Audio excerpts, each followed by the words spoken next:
दोस्तों 20 साल की वह लड़की आईएएस बनना चाहती थी, कलेक्टर बनना चाहती थी, यूपीएससी की तैयारी कर रही थी, पढ़ने में वह काफ़ी होशियार थी। दोस्तों अपने गरीब माँ-बाप का सपना वह हर पूरा करना चाहती थी। सारे गाँव को पता था कि ये पढ़ने लिखने में कितनी होशियार है, सारा गाँव उसको प्यार करने लगा था, बहुत लाड़ प्यार करते थे।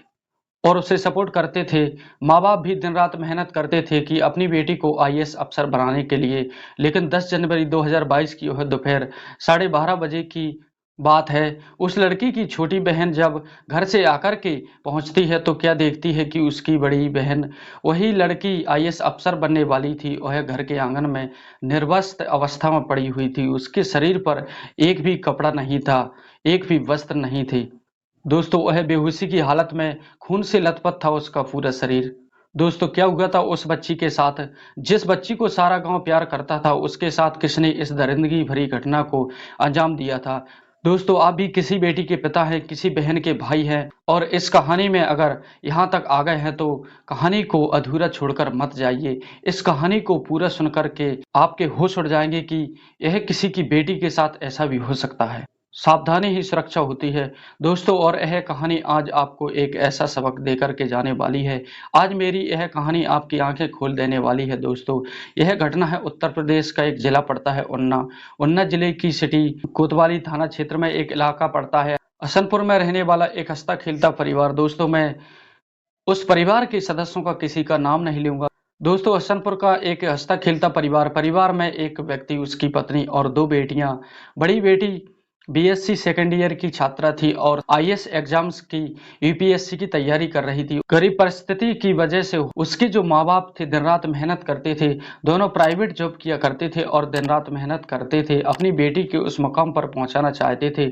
उसे आईएएस अफ़सर बनाना चाहते थे ताकि उनकी बेटी आईएएस अफ़सर बनकर उनके दिन बदल सके, उनकी ज़िंदगी को खुशियों से भर सके।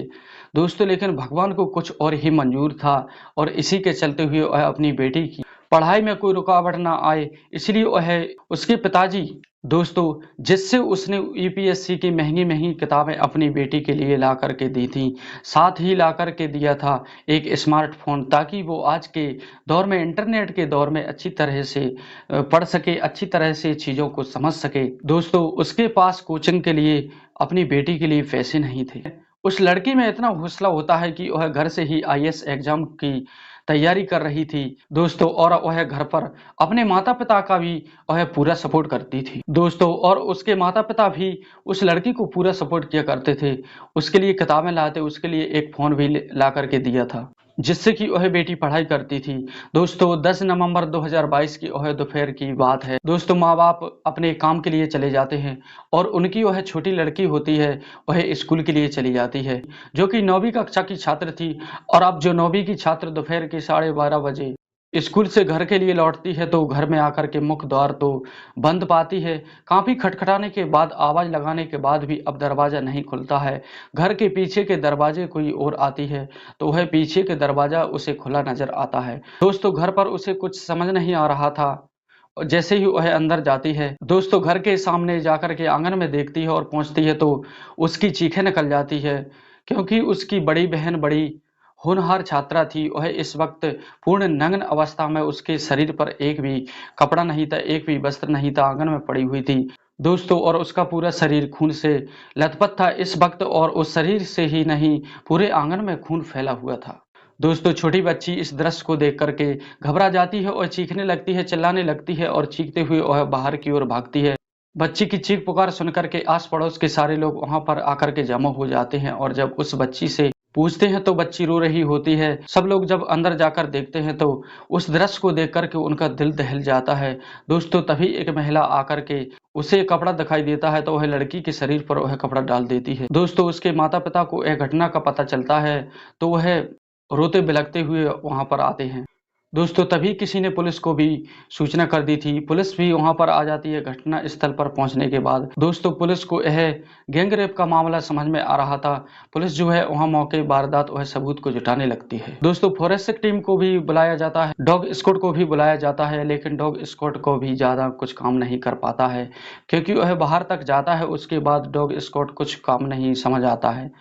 दोस्तों जब कोई मुजरिम या कोई किसी व्यक्ति जहां तक पैदल जाता है वहीं तक उस डॉग स्क्वाड काम करता है, लेकिन जैसे ही वह किसी व्यक्ति वाहन पर बैठ जाता है, वहां से रवाना हो जाता है, तो वहां पर वह डॉग स्क्वाड भूल जाता है। दोस्तों और यही इस केस में हो रहा था। पुलिस एक तथ्य की बारीकी से जांच कर रही थी। पुलिस जब सीढ़ियों से ऊपर जाकर के कमरे में देखती है तो कमरा भी खून से लथपथ था, और कमरे में जो बेड पड़ा था दोस्तों, वो बेड पर खून ही खून था।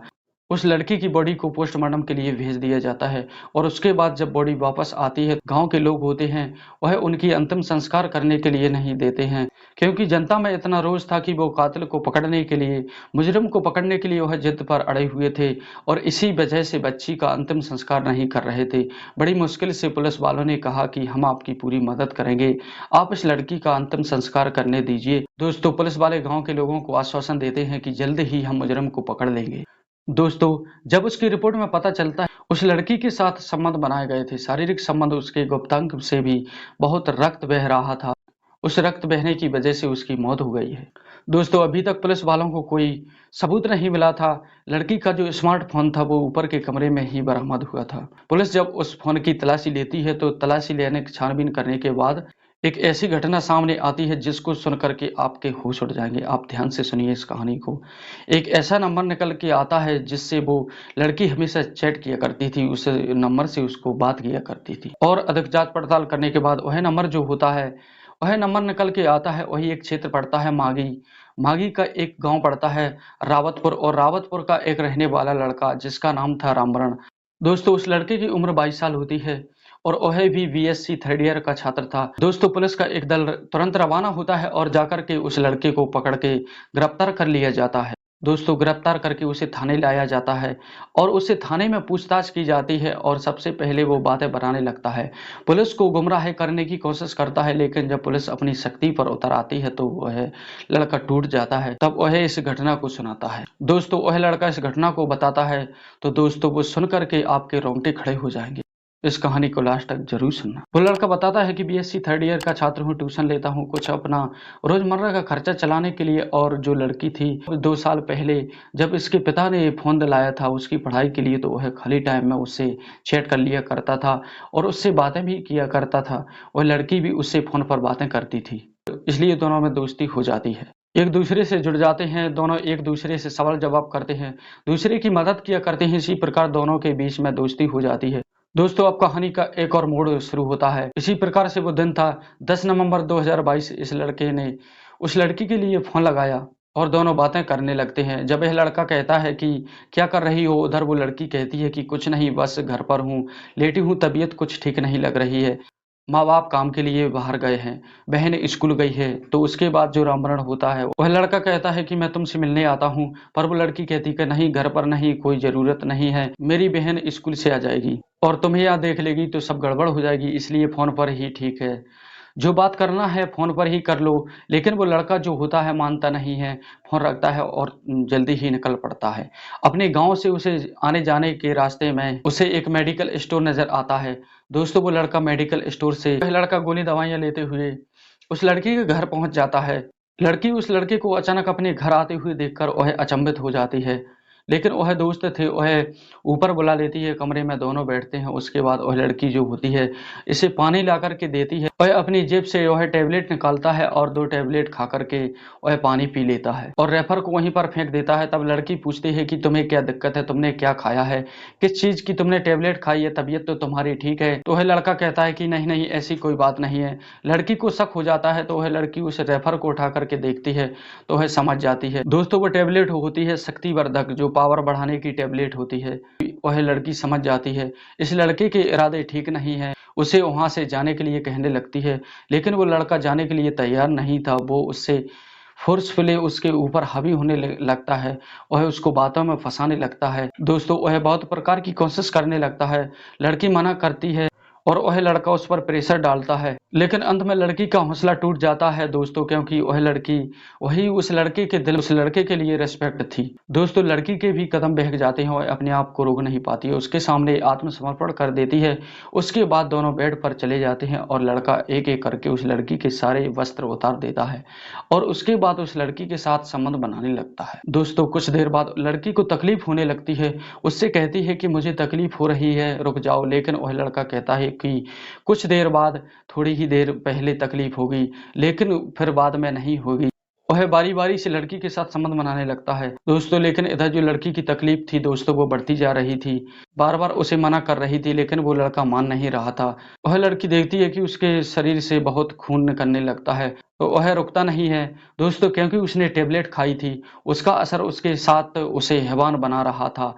वह लगातार ज़ोर-ज़ोर से उसके साथ संबंध बना रहा था। वह लड़की चीखती चिल्लाती है कि मुझे छोड़ दो, मुझे बहुत दर्द हो रहा है, लेकिन वह लड़का नहीं मानता है। दोस्तों उस लड़की को अधिक खून निकलने लगता है। वह लड़का उस खून को देखता है तो वह लड़का घबरा जाता है। वह वहाँ से उस लड़की को छोड़ कर के भाग जाता है। भागते हुए देख कर के वह लड़की ज़ोर-ज़ोर से रोने लगती है, मदद की गुहार करती है कि मुझे डॉक्टर के पास पहुँचा दो, कुछ नहीं होगा, मैं ठीक हो जाऊँगी, लेकिन वो लड़का नहीं सुनता है। उससे हाथ छुड़ा कर के वह भाग जाता है। वो लड़की मदद के लिए उसके पीछे-पीछे भागती है, सीढ़ियों से उतरती है, लेकिन कुछ नीचे तक आती है तो वह बेहोश हो जाती है, वह गिर पड़ती है। दोस्तों खून बहुत बह रहा था, नीचे वह खून बहुत आँगन में उसके बहुत बह जाता है।